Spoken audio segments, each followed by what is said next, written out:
Assalamualaikum warahmatullahi wabarakatuh. Salam sejahtera bagi kita semua. Saya Wiwi Anggrini dan teman-teman saya ada Delpi Lestari, Kurniawan Tri Raharjo, Muhammad Aini, Nur Munipah As-Saidah, Reni Fahlia Putri, dan Stesi Gracia Erna Janas dari kelompok 2 akan menyampaikan materi tentang pembelajaran KineMaster.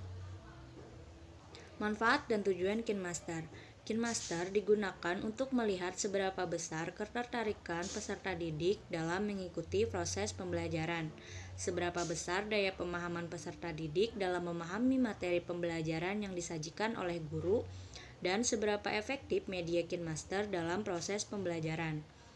Manfaat dalam bidang pendidikan dapat meningkatkan fokus siswa untuk memahami isi materi yang disampaikan, menjadikan dalam bidang pendidikan juga memberi kesan materi pembelajaran terasa lebih canggih dan penuh ilmu pengetahuan. Tujuannya, KineMaster merupakan aplikasi mobile yang secara khusus dirancang untuk membantu pengguna Android dan iOS untuk memodifikasi video dari video biasa menjadi video yang lebih menarik. Kelebihan KineMaster, integrasi di sosial media. Salah satu kelebihan yang dimiliki oleh aplikasi KineMaster Pro adalah kamu bisa membagikan video tersebut secara instan ke media sosial. Fitur-fitur yang super powerful. Fitur-fitur yang dimiliki oleh KineMaster Pro merupakan paket lengkap sebuah aplikasi edit video. Efek transisi terlihat profesional. Bukan hanya katanya, transisi yang dimiliki oleh KineMaster Pro ini benar-benar terlihat profesional, di mana efek transisi yang digunakan itu tidak terlalu berlebihan atau lebay. User interface yang simpel. Untungnya, aplikasi KineMaster Pro ini mudah digunakan. Apabila user interface yang ribet, maka hal itu akan mengusahakan kamu dalam melakukan editing, serta membuatmu jadi kurang fokus dalam mengedit karena ribet. Layers multi. Dengan fitur layers multi ini, kamu dapat menambahkan lebih dari satu layers, baik gambar, teks, audio, maupun video. Memiliki filter warna dan fitur. Salah satu fitur yang digunakan oleh KineMaster Pro adalah pengguna dimudahkan dalam mengatur fitur penyesuaian warna seperti brightening, mode gelap, dan saturasi. Volume envelope. Fitur satu ini digunakan penting bagi para editor video. Tujuannya untuk menambah atau mengurangi suara atau musik. Bisa juga menambah dan mengatur kompresor audio sesukamu. Fitur kontrol kecepatan dan klip grafis. Untuk membuat video kita lebih menarik, kamu harus pintar-pintar mengedit bagian kontrol kecepatan dan klip grafis penggunaan KineMaster. Para YouTuber biasanya sering menggunakan klip grafis untuk membuat kontennya lebih terlihat profesional dan berkelas. Filter audio.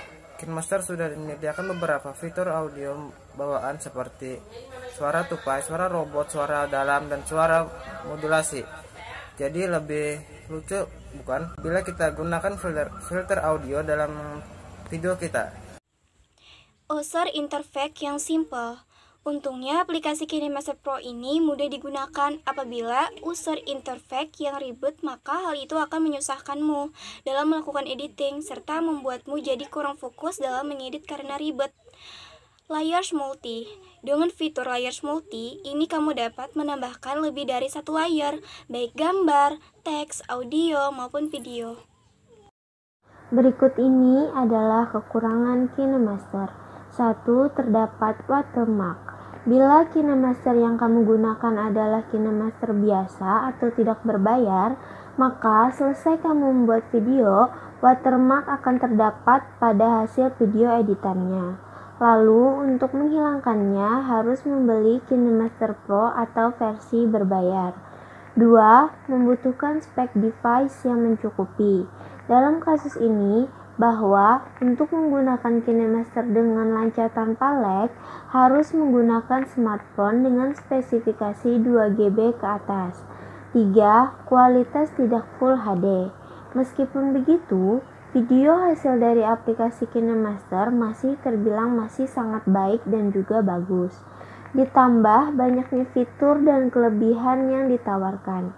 Untuk penggunaan yang standar, kita bisa menggunakan KineMaster Pro atau berbayar. Cara menggunakan KineMaster. Buat project dan pilih aspek rasio. Langkah pertama, tap tombol yang di tengah untuk membuat project baru, lalu akan tampil 3 pilihan aspek rasio, yakni 9:16, 16:9, dan 1:1. Umumnya, video yang memiliki aspek rasio 16:9 untuk diunggahkan di platform seperti YouTube. Pilih media yang ingin diedit. Sekarang sudah saatnya kita memasukkan bahan-bahan seperti video, gambar, dan lagu. Kami sarankan untuk menyimpan semua bahan pada satu folder supaya lebih mudah ditemukan dan langsung untuk diedit. Setelah Anda memilih salah satu bahan, gambar ataupun video tersebut akan masuk ke dalam lembar project.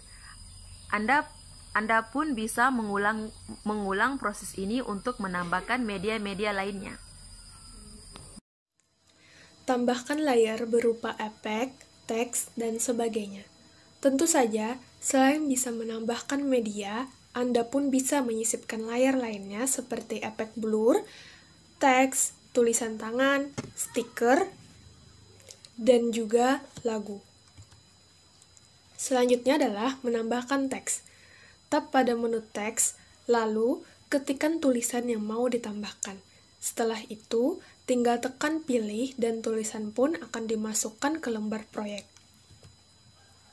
Di sini, kalian bisa mengubah jenis font agar sesuai dengan tone dari video yang dibuat. Selain itu, kalian bisa menyetel tulisan agar memiliki animasi. Format-format lainnya pun turut hadir seperti alignment, underline, opacity, dan lain-lain. Kalian tinggal perlu mentap menu A untuk mengubah font.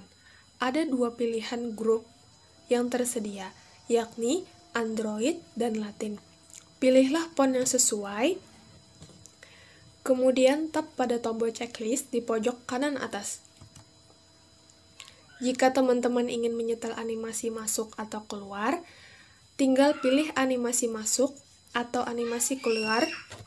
Kemudian, pilih salah satu animasi, atur kecepatan animasi pada slider di bawahnya. Kalau ingin lebih cepat, geser ke 0,5. Sedangkan kalau ingin lebih lambat, geser ke 1,5. Terakhir, tap simbol checklist di pojok kanan atas. Selanjutnya adalah menambahkan handwriting atau tulisan tangan. Anda bisa menambahkan guratan garis secara bebas, seperti tanda tangan ataupun anotasi. Contohnya panah 2 arah, dan simbol silang. Ini sangat berguna jika Anda sedang membuat video tutorial. Anda pun bisa mengatur opacity, warna, serta animasi masuk dan keluar. Pilih menu lampiran, tap pada menu tulis tangan, dan pilihlah simbol berbentuk pensil berwarna merah. Di sini, teman-teman bisa memilih bentuk goresan yang diinginkan. Setelah memilih, tinggal gambarkan goresan tersebut pada bagian yang ingin di-highlight. Jangan lupa untuk tap tanda checklist kalau sudah selesai. Teman-teman juga bisa melakukan kustomisasi lebih mendalam lagi, sama seperti teks. Selanjutnya adalah menambahkan efek. Secara normal, aplikasi ini hanya menghadirkan efek tipe blur. Anda bisa mendapatkan varian efek lebih beragam dengan tap pada tulisan Get More dan membeli efek-efek premium. Ada pilihan efek yang tersedia, yakni Basic Effects. Pilih satu jika diinginkan, lalu tekan tombol checklist untuk mengkonfirmasi pilihan. Di bagian ini, teman-teman perlu mengatur daerah mana yang ingin diberikan efek blur. Tinggal drag saja bagian sudut kanan bawah untuk mengecilkan atau membesarkan. Untuk merotasi, drag pada sudut kanan atas. Pilih simbol checklist jika sudah. Selanjutnya adalah menambahkan audio. Kalian bisa menambahkan lagu yang telah diunduh dalam format M4A atau MP3. Dan juga kalian pun bisa memasukkan hasil rekaman suara. Tap sekali pada lagu yang ingin dimasukkan untuk memutar previewnya, lalu tap simbol plus untuk memasukkannya pada lembar proyek. Terakhir, tap pada checklist untuk menyudahi pemilihan lagu. Sekian, terima kasih. Yang berikutnya, ambil dan tambahkan foto dan video. Di beberapa langkah sebelumnya, kami telah menyarankan untuk menyiapkan media-media yang ingin diedit. Tapi, kalau Anda lebih senang improvisasi, foto dan video bisa tambahkan secara mendadak dengan memotret atau merekam langsung dari aplikasi KineMaster. Tinggal klik saja tombol membentuk shoot kamera yang terletak di tengah antara menu-menu lainnya. Berikutnya, tambahkan transisi. Kalau Anda sudah puas menambahkan berbagai macam media pada lembar proyek, Anda pun bisa memperindah video dengan menggunakan transisi. Selanjutnya, gunakan fitur trim dan split, pangkas atau bagi. Pertama-tama, lakukan tab pada media di kustomisasi. Media tersebut akan memiliki outline berwarna kuning pada lembar proyek. Kemudian pilih menu pangkas atau bagi, lalu ada pilihan 3 menu yang bisa teman-teman pilih, yakni pangkas kiri playhead, pangkas ke kanan playhead, dan bagi tengah playhead. Perlu diketahui istilah playhead mengacu pada garis tengah vertikal di lembar proyek. Playhead ini menunjukkan posisi Anda saat ini di lini masa durasi video. Yang berikutnya, ekspor dan share. Pilih tombol ekspor pada pojok kanan atas atau seperti yang ditunjukkan pada gambar. Nah, di sini kalian bisa menentukan resolusi dan frame rate video.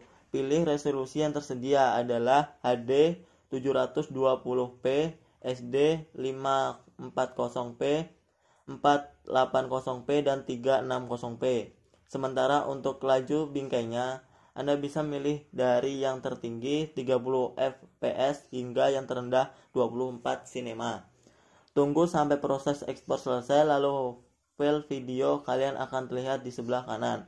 Untuk mengunggah ke YouTube, tap pada simbol share, kemudian akan muncul berbagai pilihan file form untuk membagikan video yang telah kalian buat. Untuk mengunggah ke YouTube, tentu saja kalian tinggal tap logo YouTube. Langkah selanjutnya seperti proses mengunggah video pada umumnya. Sekian presentasi dari kelompok kami. Apabila ada kesalahan dalam penyampaian materi, mohon dimaafkan. Assalamualaikum warahmatullahi wabarakatuh.